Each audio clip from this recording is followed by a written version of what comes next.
Hey folks, Jimmy here, aka Palette of the Dead. Welcome back to the channel and welcome back to another issue of Mortal Realms magazine. As per usual with all these videos, if you like them, hit the like button, subscribe to the channel if you haven't already, and drop a comment down below. It's greatly appreciated, and it goes a long way to help the channel, and I do try to reply to everybody as fast as I possibly can. Now, without further ado, we're on issue 58 of the magazine, so we are really getting through it with only 22 issues left. And we have two pots of paint. We have Retributor Armour, which of course we had a pot much earlier in the series. If you are using that for gold and Sigmarite, chances are you're very low of it, like I am. So this is going to be an absolute massive help having that pot. So make sure you keep that safe.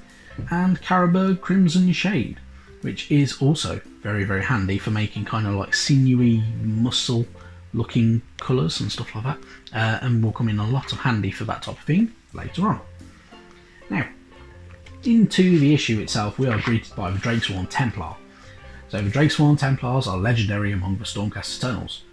These Star Drake mounted knights are peerless in battle, sundering enemy formations and delivering vengeance from on high. So only the most elite Stormcast Eternals become One Templars.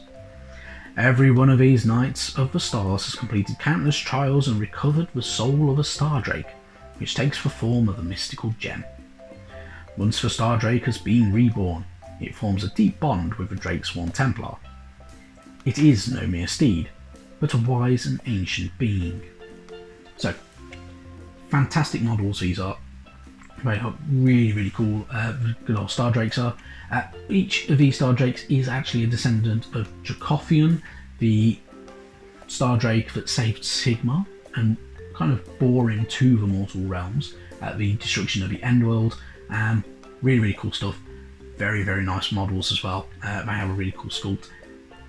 I must admit, if I bought one of these, I would be kind of worried about getting the blending on these wings, because I'm not always fantastic at blending, but you can get some really super cool looks on those if you wish to as well.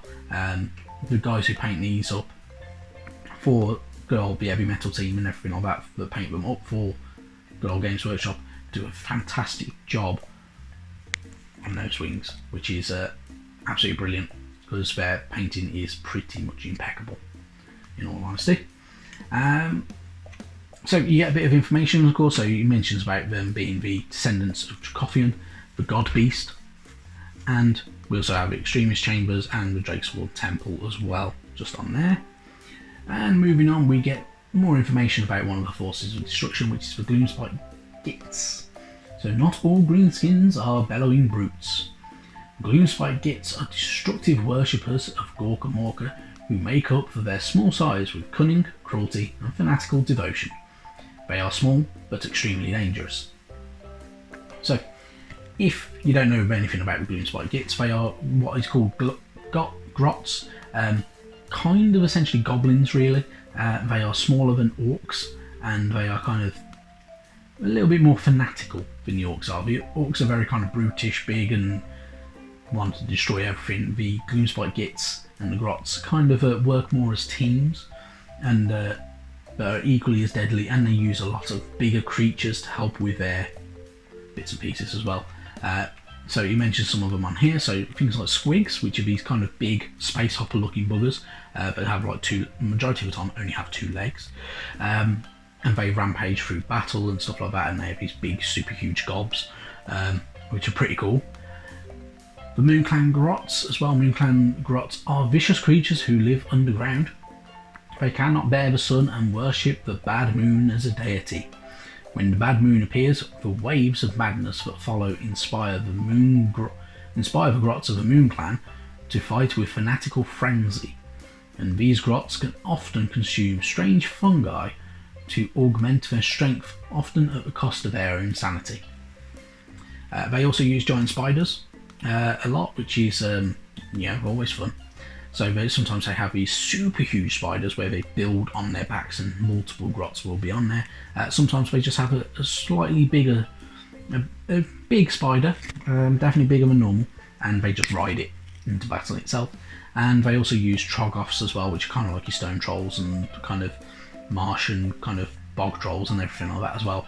which can sometimes spew acid and stuff like that as well, which is pretty cool. So we've got some really cool units. You can get some really nice paint jobs on the Troggoths as well if you wish to. So definitely worth having a look for them. Ossiarch Bone Reapers is next, so we're continuing on with a deeper dive into the forces of death. So deep in the realm of death you can find cities, kingdoms and nations. The largest empire belongs to the Ossiarch Bone Reapers. While they may seem civilized on the surface, these creatures are perhaps the most cunning and deadly of the undead. So Ossiarch Bone Reapers, they are bony buggers really. Their bodies are made not from one skeleton, but multiple skeletons morphed together, and they house, on occasions, multiple souls. And sometimes they fight with ferocity, so there are some of them that have got 4 arms and 4 heads, because, you know, that makes sense, apparently. And they fight with a huge rage. Some of them have some really cool looking armour and pieces as well, so which is already good. Very nice units. They came out a couple of years ago, and you know, they've not done too badly, but I don't think they're everyone's preferred choice because of how they look, in all honesty. But their civilization is a caste system, so they're led by the Emissarian caste, who can sometimes channel spells. Sometimes they will kind of sign contracts, which always ends in a doom for the living. There is the Periad caste, which are the more kind of unusually kind of created ones. So some of them winged, some of them are the Mortek crawlers, which are these big massive kind of living siege catapults and things like that, so kind of like the bigger beasts. And then there is the Thorak caste as well, which is the most militaristic warrior version of the Ossiarch Empire as well. And they have some really cool units. Their leader is probably one of the best models around. He's absolutely fantastic. I do really like that model. Never bought it though. Going on, we have the War of Heaven and the Underworlds. So once Sigmar and Nagash were close allies, however their rivalry is now legendary. War has raged between the two since the Age of Chaos, and with each god seeing the other as a traitor. So, for kind of like the beginning of the Mortal Realms and just before the Age of Chaos kind of came into being, to fight back against the forces of Chaos, the Pantheon was formed, with Sigmar, Nagash, Alariel, Grungni, and a few other deities from across the Mortal Realms to fight back against the forces of Chaos, and it all went wrong really. So, as Chaos really pushed forward, Sigmar lost, didn't get aided by Nagash in an epic battle against Chaos, and Sigmar started blaming Nagash for the loss of the battle and ended the alliance between Azir and Shaiish. Nagash did exactly the same to Sigmar as well, really. So Nagash blamed Sigmar for the destruction of that Pantheon and the loss to the forces of Chaos and everything like that. Alariel went into hiding, and Grungni disappeared into Akshi and everything like that, with the Dwarden and the Fire Slayers cults coming into being from him. Moving forward though, we have a continuation of the Labyrinth story as well. So this is of course that story with our Knight Quester, Leyland Lightbearer, entering the Silver Tower and pushing forward to go against the forces of Zeech as well, which is really cool. And it's a continuation of that story, which is about time really. It's been a little while since we've had a page about that. Your How to Paint section is teaching how to use your paints a little bit easier and to kind of go through with adding extra simple little touches to make your Nighthawk models look a lot better. Look pretty cool.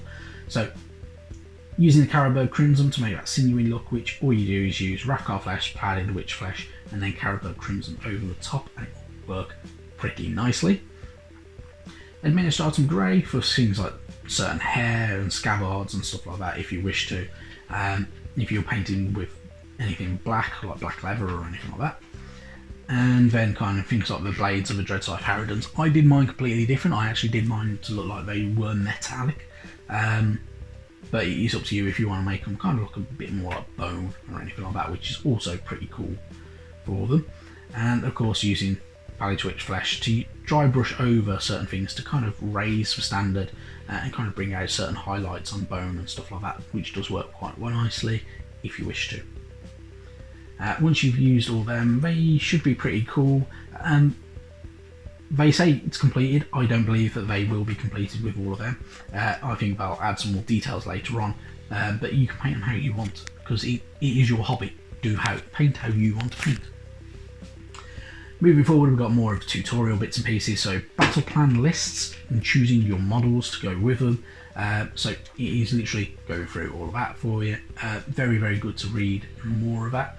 The thing I find with the tutorials and the kind of the rules and everything like that, having them broken down by the magazine is actually slightly easier to understand than reading the actual rule book and the general's handbook and everything like that. So I do prefer this method. If you're new to the game, this is probably the perfect way because it's teaching you as you go. So if you start reading from day one and you've been trying to play from day one, this will introduce new rules to you and you have a better understanding of them rules, which is always very, very nice to have. Moving on, where we've got Death's Cold Embrace. So as the Nighthawks attempt to ferry their stolen Shamanite to safe locations, the Stormcast Eternal Strike, a hateful clutch of spirits, is released in a fierce counterattack. So, with this, if you wish to, you have many faces of death, so you can choose Nighthawk certain troops to go up against certain other troops in your battles and everything like that, and some of the battles will lead themselves to that and the battle plans will. Like for instance, Into the Darkness leads into that, so you can pick 3 choices from a Nighthawk troops list. For the Nighthawk player, and for the Stormcast Eternals player, they can choose 3 choices from a Stormcast troops list, which is a pretty good little list as well. So for instance, for Stormcast Eternals you could have 4 Liberators if you wish to, along with say 4 Sequitors, and then you could have some Retributors behind them as well, which would be pretty cool, which is a mass of just melee combat if you wish to. Or you can have Prosecutors along with Castigators and Sequitors, which is going to give you a very, very cool look as well, and very, very good stuff. And yeah, so pretty good. Moving forward though, from issue 61 we've decided to reveal that we will be entering into the realm of fire, which is of course Akshi. So this is where the home of things like the Fire Slayers and everyone like that, and a lot of other forces which are pretty cool, and very, very nice stuff as well. In this image, it's nice to notice as well, we have some scenery pieces, which isn't too bad. We also have the Etherwings. Just over here we have Asteria Soulblight, and we also have Neve Blacktalon just there as your kind of champions. We also have the Mortis engine up here, and we have Kurdos the Craven King as well. So in theory we should be getting those at some point in the near future as well, which is very good news, especially when there's only 22 issues left of the magazine.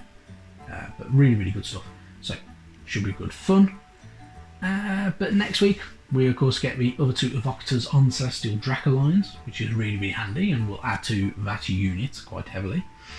And issue 60 we will get Bladegeist Revenants, which also very handy and chunks out your Nighthawk units a lot better, more as well. So good stuff, a lot of goodness coming from the magazine, and yeah, it should be really good fun. Now, quick one before I go, next week the video will be a bit later because I'm actually going to be back at work. So from next week onwards, the video should go to late afternoon, early evening. No later than 8 o'clock at night, I would hope, UK time. But it's all up in the air with going back to work, because chances are I'll be working most Wednesdays. But it's been great to talk to you guys, and yeah, any comments, drop them down below. I'm always happy to reply to them. Thank you very much for watching, and I'll see you next time. Bye bye now.